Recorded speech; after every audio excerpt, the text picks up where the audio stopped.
Assalamualaikum warahmatullahi wabarakatuh. Saya Nafira Ainiyah dengan NIM 25010300119. Saya merupakan mahasiswi Ilmu Komunikasi kelas 2A.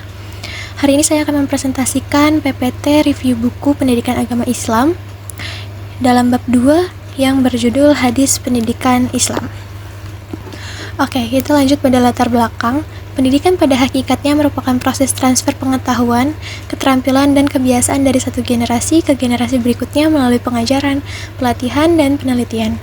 Setiap pengalaman yang membawa efek formatif pada cara berpikir, merasa, dan bertindak seseorang dapat dikategorikan sebagai bagian dari pendidikan. Dalam konteks ajaran Islam, proses pendidikan tidak boleh lepas dari sumber nilai keagamaan yang autentik. Hadis Nabi menempati posisi yang sangat krusial sebagai sumber hukum kedua setelah Al-Quran, yang berfungsi menjelaskan, merincikan, dan memberikan contoh konkret bagaimana pendidikan bersumberkan nilai-nilai yang preventif harus dijalankan. Hadis-hadis tentang pendidikan tidak hanya berbicara mengenai kewajiban menuntut ilmu, tetapi juga mengatur etika guru, metode pengajaran yang humanis, serta pembentukan karakter atau akhlak yang mulia. Kita lanjut ke pendidikan akidah. Pendidikan akidah adalah proses pembinaan dan pemantapan kepercayaan dalam diri seseorang sehingga menjadi akidah yang kuat dan benar. Dalam pendidikan akidah, ada hadis yang mendasari hal ini. Dari hadis tersebut, beberapa hal tentang pendidikan akidah yaitu dinyatakan bahwa Jibril datang mengajukan agama kepada Nabi. Nah, Jibril ini di sini sebagai guru. Terus juga yang kedua itu Jibril sebagai guru menggunakan metode tanya jawab. Metode ini tuh efektif untuk menarik minat dan memusatkan perhatian para peserta didik. Yang terakhir itu ada materi pengajaran agama Islam. Dalam hadis tersebut meliputi aspek-aspek pokok dalam ajaran Islam, kayak akidah, syariah, dan akhlak. Nah, selanjutnya ada pendidikan ibadah. Pendidikan ibadah yang dimaksud di sini adalah proses pengajaran, pelatihan, bimbingan dalam pengamatan ibadah khusus. Seperti hadis yang tertera yang diriwayatkan oleh Abu Daud dari Umar bin Syu'aib berkata, Rasulullah SAW bersabda, perintahkanlah kepada anak-anak kalian untuk sholat ketika umur 7 tahun dan pukullah mereka ketika mereka berumur 10 tahun bila mereka enggan menunaikannya, dan pisahkanlah mereka dari rancang-rancangnya. Selanjutnya ada pendidikan akhlak. Pendidikan akhlak adalah proses pembinaan budi pekerti anak sehingga menjadi budi pekerti yang mulia atau akhlakul karimah. Proses tersebut tidak terlepas dari pembinaan kehidupan beragama peserta didik secara total. Diriwayatkan oleh Al-Bukhari yang berbunyi, Abdullah bin Amr berkata, Nabi Muhammad SAW bukanlah orang yang keji dan tidak bersikap keji. Beliau bersabda, sesungguhnya yang terbaik di antara kamu adalah yang paling baik akhlaknya. Yang keempat itu ada pendidikan hati. Pendidikan hati merupakan bagian dari pembinaan rohani yang ditekankan pada upaya pengembangan potensi jiwa manusia agar senantiasa dekat dengan Allah Subhanahu wa Ta'ala, cenderung pada kebaikan dan menghindari kejahatan. Seperti hadis yang diriwayatkan oleh Ibnu Hibani yang berbunyi, Abu Hurairah meriwayatkan bahwa Rasulullah SAW bersabda, sesungguhnya Allah tidak melihat bentuk dan hartamu, tetapi Dia melihat hati dan pekerjaanmu. Oke, selanjutnya itu ada pendidikan jasmani. Pendidikan jasmani merupakan pendidikan total yang mencoba mencapai tujuan untuk mengembangkan kebugaran jasmani, mental, sosial, serta emosional bagi masyarakat dengan wahana aktivitas jasmani. Adapun yang pertama memanah, diriwayatkan dalam hadis, Uqbah bin Amir berkata, saya mendengar Rasulullah SAW bersabda ketika beliau sedang berada di atas minbar, siapkanlah untuk menghadapi mereka kekuatan apa saja yang kamu sanggupi. Yang kedua itu ada berkuda. Diriwayatkan oleh Ibnu Majah berisi dari Uqbah bin Amir Al-Juhani bahwa Rasulullah bersabda, memanahlah dan berkendaralah olehmu kuda, namun memanah lebih aku sukai daripada berkuda.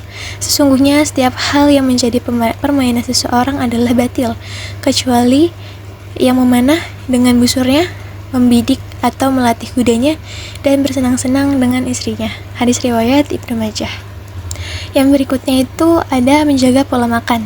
Diriwayatkan oleh Al-Bukhari yang berisi Ibnu Umar meriwayatkan bahwa Rasulullah SAW bersabda, orang yang beriman itu makan dengan 1 usus atau perut, sedangkan orang kafir makan dengan 7 usus.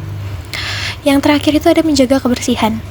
Diriwayatkan oleh Muslim, berisi Abu Malik Al-Asy'ari bercerita bahwa Rasulullah SAW bersabda, kebersihan itu sebagian dari iman. Yang selanjutnya ada pendidikan sosial. Pendidikan sosial adalah proses yang menjadi sarana seseorang untuk mempelajari cara-cara masyarakat maupun atau kelompok sosial sehingga dia dapat hidup dalam masyarakat atau di tengah-tengah kelompok tersebut. Yang pertama, orang beriman harus bersatu. Sebagaimana hadis yang diriwayatkan oleh Al-Bukhari yang berisi dari Abu Musa, Nabi bersabda, sesungguhnya seorang mukmin bagi mukmin yang lain laksana satu bangunan, sebagiannya menguatkan, sebagian yang lain. Beliau pun memasukkan jari-jari tangannya satu sama lain. Yang kedua itu orang beriman harus saling mencintai. Sebagaimana dengan yang diriwayatkan oleh Al-Bukhari, dari Anas, Nabi bersabda, tidak beriman salah seorang kamu sebelum ia mencintai saudaranya, sebagaimana ia mencintai dirinya sendiri. Yang ketiga, orang beriman harus saling membantu. Sebagaimana diriwayatkan oleh Muslim, yang berisi Abu Hurairah meriwayatkan bahwa Rasulullah SAW bersabda, siapa yang melapangkan seorang mukmin dari kesulitan di dunia, Allah akan melampangkannya dari satu kesulitan hari kiamat. Siapa yang memudahkan dari satu kesulitan, Allah akan memudahkannya dari kesulitan dunia dan akhirat. Siapa yang menutup aib seorang muslim, Allah akan menutup aibnya di dunia dan di akhirat. Allah selalu menolong hambanya selama hamba itu menolong saudaranya. Berikutnya, pendidikan intelek atau akal.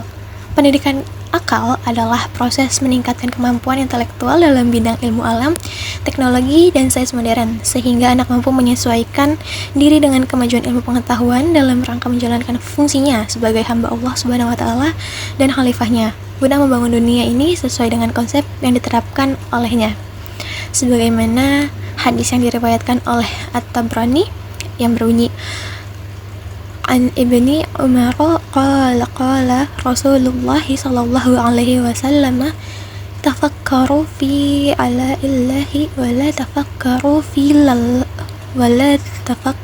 fillah. Artinya dari Ibnu Umar, ia berkata, Rasulullah SAW bersabda, berfikirlah kamu tentang ciptaan Allah Subhanahu wa Ta'ala dan jangan kamu memikirkan zatnya. Armai Arif mengemukakan keuntungan metode ini diantaranya sebagai berikut. Yang pertama, mendorong murid lebih aktif dan bersungguh-sungguh. Yang kedua, guru dapat mengontrol pemahaman murid pada masalah-masalah yang dibicarakan. Yang ketiga, pertanyaan yang memusatkan perhatian siswa.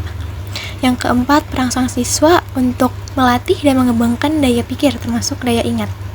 Selanjutnya adalah pendidikan seks. Pendidikan seks adalah pendidikan yang membantu seseorang untuk berbagi informasi ilmiah orientasi yang baik dalam menghadapi persoalan seks dengan kadar yang sesuai tingkat perkembangan tubuh, akal, psikologi, serta dalam pendidikan agama dan nilai-nilai moral masyarakat.